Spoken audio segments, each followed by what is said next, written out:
ഇതാണ് നമ്മുടെ സ്വന്തം ടോമി. ഇവൻ നമ്മുടെ കൂടെ കൂടിയിട്ട് ഏകദേശം 8 വർഷം കഴിയും. എന്ന് വെച്ചാൽ അവന്റെ കുരുത്തക്കേടിന് ഒരു കുറവില്ല കേട്ടോ. ദേ ഇതുപോലെ പാവത്തെ പോലെ എന്നിട്ട് നമുക്കിട്ട് തന്നെ പണി. അങ്ങനെ മഴയൊക്കെ പെയ്ത് നമ്മുടെ കുളം അങ്ങ് നല്ല രീതിയിൽ നിറഞ്ഞിട്ടുണ്ട്. അപ്പോൾ ഇത്രയും കാലം നമുക്കിട്ട് പണി തന്നവന് നമുക്ക് അങ്ങോട്ടൊരു പണി കൊടുക്കും. അങ്ങനെ അവൻ പോലും അറിയാതെ ആംഗ്യ ഭാഷ കൊണ്ട് ഞാൻ പ്ലാൻ സെറ്റ് ചെയ്യുക കേട്ടോ. ആദ്യമൊക്കെ വെള്ളത്തിൽ ഇറങ്ങാൻ നല്ലപോലെ മടി കാണിച്ചെങ്കിലും നമ്മൾ കൈകൊണ്ട് എടുത്തപ്പോഴത്തേക്കും തിരിച്ചൊന്നും പറയാൻ പറ്റാത്ത അവസ്ഥയായി പോയി. എവിടെയോ എന്തോ ഒരു തകരാറ്.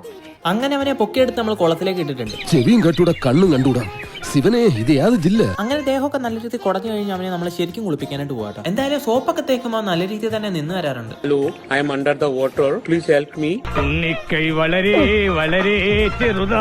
അങ്ങനെ സോപ്പൊക്കെ തേച്ച് കഴിഞ്ഞിട്ട് നമ്മൾ കുറച്ചു നേരം അവനെ വെറുതെ ഇങ്ങനെ നിർത്തും കേട്ടോ. അതിനുശേഷം അവനെ വീണ്ടും കുളത്തിലേക്ക് ഇറക്കി അവന്റെ ദേഹത്തുള്ള സോപ്പെല്ലാം നമ്മൾ കഴുകിക്കളയാം. അങ്ങനെ കുളിയൊക്കെ കഴിഞ്ഞ് നമ്മുടെ ചെറുക്കൻ നല്ല രീതിയിൽ ഉഷാറായിട്ടുണ്ട്. കുളത്തിലിറക്കിയോണ്ട് തന്നെ ചെവിക്കകത്ത് വെള്ളം കയറാൻ ചാൻസ് ഉള്ളതുകൊണ്ട് നമ്മൾ ചെവി ഇങ്ങനെ തുടയ്ക്കാനായിട്ട് പോകും. ഇങ്ങനെ വെള്ളത്തിലിറങ്ങാനൊക്കെ മടി കാണിക്കലോ അവന് ഇഷ്ടമുള്ള ഒരു കാര്യം തന്നെ കേട്ടോ ഈ കുളി എന്ന് പറയുന്നത്. പിന്നെ ഇതുപോലൊക്കെ വെള്ളത്തിലെടുത്തിട്ടുമ്പോൾ നമ്മൾ തന്നെ വേണം കേട്ടോ ഇവനെ സൂക്ഷിക്കാൻ. കാരണം ചെവിക്കകത്തൊക്കെ വെള്ളം കയറാൻ ചാൻസ് ഉണ്ട്. അതൊക്കെ നമ്മൾ തന്നെ ട്രൈ ചെയ്യണം.